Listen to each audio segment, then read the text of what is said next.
Hello, तो आज हम स्टार्ट करेंगे केमिकल एनर्जेटिक्स का एक टॉपिक है थर्मोडायनेमिक्स। तो थर्मोडायनेमिक्स में होता क्या है कि थर्मो का मीन्स होता है हीट एंड जो डायनेमिक्स होता है इसका मोशन, इसका मतलब होता है मोशन ऑफ फ्लो। कि मतलब ये कोई भी जो हीट है उसका फ्लो किस प्रकार हो रहा है। इसमें एक टर्म आते हैं, एनर्जी टर्म्स आते हैं। उसमें जो फर्स्ट एंड मतलब कोई ऐसे फर्स्ट स्टेज है उसे सेकंड स्टेज में किसी भी चीज़ को जाने में जो एनर्जी का चेंज हुआ तो उसे ही एक प्रकार से वो हीट का चेंज हुआ तो वो थर्मोडायनेमिक्स के अंदर आता है। इसमें हम आगे पढ़ेंगे कि the branch of a physical chemistry in which we deals with the flow of heat and inter conversion of energy terms and their correlation of each other is called thermodynamics। इसका मतलब क्या है कि एक फिजिकल केमिस्ट्री की एक branch है जिसमें हम स्टडी करते हैं कि कोई भी हीट का फ्लो है और इंटर कन्वर्जन होता है जब कोई एक चीज़ दूसरी अपनी फर्स्ट स्टेज से सेकंड स्टेज में जाने पर जो हीट का चेंज होता है और जो कन्वर्जन होता है उसे ही कहते हैं थर्मोडायनेमिक्स चेंज। तो यूनिवर्स अपना एक यूनिवर्स है, उसमें एक सिस्टम बना हुआ है और एक सराउंडिंग बना हुआ है। तो इसमें जो हीट में चेंज होता है तो इसमें हीट में भी चेंज होता है और स्टेज भी चेंज होती है। तो जो इसमें जो सिस्टम होता है और जो सराउंडिंग होती है इसमें हम आगे बढ़ेंगे कि जो सिस्टम होता है वो क्या होता है। ये इन्वेस्टिगेटेड पार्ट, इन्वेस्टिगेटेड मतलब हम उसके खोज मतलब उसको पूरा इन्वेस्टिगेट करते हैं कि ये है क्या, ये मतलब किसी चीज़ को बारीकी से देखना इन्वेस्टिगेटेड पार्ट होता है। तो जैसे ये कोई भी अपना ये सिस्टम है अपना, तो ये आस पास में जो जगह है उसे कहते हैं सराउंडिंग। और जो ये सिस्टम के कोने कोने पर इसे कहते हैं बाउंड्री। ये सराउंडिंग है, ये सिस्टम है और ये बाउंड्री है। पता चल गया, डोनेट किया गया। तो जो इसमें भी रियल और इमेजनरी टू टाइप्स के ये सिस्टम होते हैं, रियल सिस्टम और इमेजनरी सिस्टम। सबसे पहले system is dividing into two parts according two phase and state change. तो टू पार्ट्स क्या होता है, फर्स्ट होता है होमोजेनियस सिस्टम, सेकंड होता है हेट्रोजेनियस सिस्टम। तो होमोजेनियस सिस्टम क्या होता है, ओनली वन फेज, और हेट्रोजेनियस में हैविंग टू फेज। जैसे कि आपने देखा होगा कि बर्फ़ होता है वो पानी के ऊपर क्या होता है, तैरता है, फ्लो करता है कि नहीं करता, तो करता है। तो ये इसमें आता है हेट्रोजेनियस सिस्टम है और ये होमोजेनियस सिस्टम है। अब नेक्स्ट सेक्शन के अंदर हम देखेंगे, आगे प्रोसीड करेंगे। चलो तब इसमें हम देखेंगे कि और किस किस बेसिस पर जो थर्मोडायनेमिक्स इसको डिवाइड किया गया, जो थर्मोडायनेमिक सिस्टम है इसको डिवाइड किया गया on the basis of a system of mass and energy change. जो उसका जो मास होता है, जो एनर्जी चेंज होती है उसके अकॉर्डिंग इसको कैसे डिवाइड किया गया है। तो सबसे पहले सिस्टम होता है, इसमें तीन टाइप से डिवाइड किया है। सबसे पहले ओपन सिस्टम, फिर क्लोज सिस्टम, फिर आइसोलेटेड सिस्टम। तो ओपन सिस्टम क्या होता है कि जैसे कोई चाय का कप है, उसमें चाय भरी हुई है, तो ऐसे अगर ऊपर से हम ऐसे खुला रखें तो ये जो वेपर है, वेपर बन के ही उड़ जाएंगे चाय के। तो इसमें क्या हुआ, मास पहले कुछ अलग था, फिर मास चेंज हो गया। चेंज कैसे हुआ, क्योंकि वेपर बन गया, उड़ गया, तो कुछ भाग उसका कम हो गया। और फिर हीट भी चेंज हो रहा है, मतलब ये टाइम के साथ साथ ये ठंडी भी होने लगेगी। तो इसमें जो ये सिस्टम होता है उसे ओपन सिस्टम कहते हैं। तो ऐसा system in which mass as well as energy is exchange with surrounding is called open system. तो जो ऐसा सिस्टम जिसमें मास और एनर्जी दोनों चेंज होते हैं और सराउंडिंग के साथ में, तो इसे ओपन सिस्टम कहते हैं। फिर सेकंड अपना आता है क्लोज सिस्टम। जैसे ये चाय का कप है, उसके ऊपर हमने कुछ ढक दिया है, तो ढकने के बाद क्या हुआ कि उसका मास है वो चेंज नहीं होगा, क्योंकि जो वेपर बनेगी, जो भाप बनेगी, उस प्लेट के द्वारा रोक दी जाएगी और वापस वह अपने पानी में कन्वर्ट हो जाएगी। तो वापस इसके अंदर ही रहेगी, मतलब मास का चेंज नहीं होगा, लेकिन हीट का चेंज होगा, क्योंकि ये पूरा एक सिस्टम ऐसा नहीं है। ये बाहर से अपन इस कप को अगर हाथ देंगे तो ये गर्म होगा, तो मतलब हीट में चेंज हो रहा है, हीट बाहर निकली किसी न किसी प्रकार से। तो mass is not change but exchange in energy with surrounding. जो सराउंडिंग मतलब जो बाहर का जो है उसे सराउंडिंग कहते हैं, और जो अंदर है वो सिस्टम है। तो जो चेंज हो रहा है एनर्जी का, वो क्लोज सिस्टम में एनर्जी का चेंज होगा लेकिन मास का चेंज नहीं होगा। फिर आइसोलेटेड सिस्टम में क्या होता है, न तो मास का चेंज होता है, न ही एनर्जी का चेंज होता है। ये वाला सिस्टम है जो आइसोलेटेड सिस्टम, ये एग्जिस्ट मतलब लगभग नहीं करता है, क्योंकि मतलब 100% आइसोलेटेड कोई चीज़ है ही नहीं। जैसे हम कोई भी, जैसे एक कोई भी बोतल आती है जो पानी गर्म रखती है, लेकिन पानी कितने दिन तक गर्म, मतलब हद से हद 7 से 8 घंटे गर्म रहता है, उससे ज़्यादा नहीं रह सकता। मतलब ऐसे हम कह सकते हैं कि कोई भी सिस्टम इस यूनिवर्स में आइसोलेटेड नहीं है।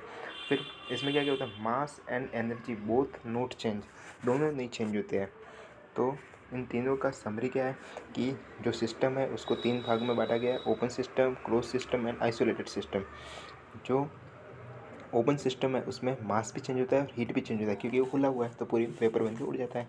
और क्लोज सिस्टम होता है उसमें मास चेंज नहीं होता और हीट चेंज नहीं, मास चेंज क्यों नहीं होता, क्योंकि उसके ऊपर कुछ हमने ढक दिया है, उस कप के ऊपर कुछ ढक दिया है। फिर जो आइसोलेटेड सिस्टम है उसमें मास भी चेंज नहीं होता और एनर्जी भी चेंज नहीं होती। तो क्यों नहीं होती, क्योंकि ये पूरा आइसोलेट मतलब सब तरह से इसको पैक किया गया है पूरी तरह से एकदम, मतलब ऐसे ऐसे कोई मटेरियल डाल के जिससे कि ना तो हीट का चेंज हो और ना ही एनर्जी का ना तो एनर्जी का चेंज हो और ना ही मास का चेंज हो। फिर सेकंड अपन पढ़ेंगे मैक्रोस्कोपिक प्रॉपर्टीज़। मैक्रोस्कोपिक प्रॉपर्टीज़ ये क्या होती है, properties which associated with large number of particle is called macroscopic properties. एक तो पढ़ा माइक्रोस्कोपिक और एक है ये सेकंड है मैक्रोस्कोपिक। तो मैक्रोस्कोपिक क्या होता है कि जिसमें बहुत सारे पार्टिकल्स एसोसिएटेड होते हैं, मतलब बहुत सारी प्रॉपर्टीज़ एसोसिएटेड होती है, तो उसे कहते हैं मैक्रोस्कोपिक प्रॉपर्टीज। माइक्रोस्कोपिक में लेस होती है। तो इसमें मैक्रोस्कोपिक में क्या होता है कि थर्मोडायनेमिक स्टेट होता है, 3 थर्मोडायनेमिक स्टेट होते हैं, the temperature, volume and pressure. Temperature, volume and pressure, ये 3 मतलब स्टेट होते हैं। The it is the state do not change in variable with the called thermodynamic state. If in a state do not change in variable with time is called thermodynamic state. तो इसमें ये कहना क्या चाहता है कि देखो ये नेक्स्ट लाइन में समझ में आएगा। थर्मोडायनेमिक इक्विलिब्रियम स्टेट, तो उसकी जो इक्विलिब्रियम की स्टेट है ये कितने भाग में, थर्मली इक्विलिब्रियम, मैकेनिकली इक्विलिब्रियम और मटेरियल इक्विलिब्रियम। थर्मली इक्विलिब्रियम में क्या होता है कि टेम्परेचर कांस्टेंट रहता है, और जो मैकेनिकल इक्विलिब्रियम इसमें pressure constant, thermal equilibrium temperature constant, और जो मटेरियल इक्विलिब्रियम है इसमें नंबर ऑफ मोल्स कांस्टेंट रहता है। ठीक है, तो ये समझ में आ गया। अब नेक्स्ट सेक्शन के अंदर हम आगे का देखेंगे। तो चलो इस सेक्शन में देखेंगे मैक्रोस्कोपिक प्रॉपर्टीज़ है तो वो और किस प्रकार से डिवाइड की जाती है इसका भी पढ़ेंगे। तो सबसे पहले ये प्रॉपर्टी 2 प्रकार, extensive and intensive. Extensive and intensive, नाम से पता चला एक्सटेंसिव मतलब सब इसका मतलब समझते हैं कि एक्सटेंसिव का मतलब होता है depends on amount of substance, कि जो सब्सटेंस अपन ने लिया है उसकी मात्रा कितनी है। और जो इंटेंसिव होता है वो इस पर डिपेंड नहीं करता कि जो सब्सटेंस है उसकी मात्रा कितनी है। तो इसके एग्जांपल हम देखेंगे, और ये साइज़ पे भी डिपेंड करता है और ये किसी पे भी डिपेंड नहीं करता है। मतलब देखने जाए तो एक्सटेंसिव वो होते हैं जो कि जो सब्सटेंस लिया उसके अमाउंट पर भी डिपेंड करते हैं और उसकी साइज़ पे भी डिपेंड करते हैं। फिर लेकिन इंटेंसिव प्रॉपर्टी क्या होती है कि जो किसी पे भी साइज पे और अमाउंट पे डिपेंडेंट ना हो। इसके एग्जांपल जैसे वॉल्यूम होता है, mass, heat capacity, number of moles and energy, ये सब जो बताइए ये सब डिपेंडेंट होते हैं साइज पर और अमाउंट पर, और ठीक है ये इन दोनों पे ही होते हैं। और जो इंटेंसिव प्रॉपर्टी में टेम्परेचर हो गया, प्रेशर हो गया, डेंसिटी हो गई, boiling point, melting point, concentration, ये सब है ना इंडिपेंडेंट होते हैं। किससे इंडिपेंडेंट होते हैं, जो अमाउंट ऑफ सब्सटेंस है उससे और साइज ऑफ सब्सटेंस होता है उससे। तो हम पढ़ेंगे कि अगर ये अपना एक्स्ट्रा मार्क्स है कि एक्सटेंसिव अपॉन एक्सटेंसिव क्या होता है, इंटेंसिव, ये अपन एग्जाम्पल से चेक भी कर सकते हैं। जैसे कोई इंटेंसिव प्रॉपर्टी एक ले लो, डेंसिटी, डेंसिटी को हमने ले लिया इंटेंसिव प्रॉपर्टी, ठीक है। तो ये डेंसिटी क्या होता है, मास अपॉन वॉल्यूम। तो मास क्या होती है एक्सटेंसिव और वॉल्यूम क्या होती है एक्सटेंसिव। तो इससे ये वाला जो स्टेटमेंट है इससे ये प्रूव हो गया है इस एग्जाम्पल से। तो अब इंटेंसिव क्या होता है, कंसंट्रेशन का इंटेंसिव। तो कंसंट्रेशन क्या होता है, number of moles upon volume, number of moles upon volume. तो नंबर ऑफ मोल्स क्या एक्सटेंसिव प्रॉपर्टी और वॉल्यूम क्या है एक्सटेंसिव प्रॉपर्टी। तो इससे भी इस एग्जाम्पल से भी ये प्रूव हो जाता है कि यह जो अपना ये स्टार पॉइंट है अपना सही है। अपन देखेंगे एक्सटेंसिव प्लस एक्सटेंसिव या एक्सटेंसिव माइनस एक्सटेंसिव, ये भी एक्सटेंसिव ही होता है। ये आप इस एग्जांपल से करके भी देख सकते हैं। बाकी ये पॉइंट प्रूवन है कि एक्सटेंसिव में एक्सटेंसिव जोड़ेंगे तो एक्सटेंसिव आएगा, और एक्सटेंसिव में से एक्सटेंसिव घटाएंगे तो एक्सटेंसिव ही आएगा। फिर प्रोसेस, जो प्रोसेस होती है वो क्या होता है कि कोई भी सब्सटेंस है उसको एक स्टेज से दूसरे स्टेज में ले जाते हैं, तो कोई भी प्रोसेस प्रक्रिया होती है। तो सबसे पहली प्रोसेस है आइसोथर्मल प्रोसेस, फिर एडियाबैटिक प्रोसेस, फिर कोरिक प्रोसेस, फिर आइसोबारिक प्रोसेस, फिर cyclic process, isochoric process, isobaric process और आइसोथर्मल, ये आइसो शब्द वाले हैं, और दो ये एडियाबैटिक और साइक्लिक। तो आइसोथर्मल में क्या होता है, जो टेम्परेचर होता है वो कांस्टेंट रहता है, तो इसका टेम्परेचर का डिफ्रेंशिएशन करेंगे तो वो भी कांस्टेंट है, मतलब चेंज इन टेम्परेचर ये भी कांस्टेंट होगा।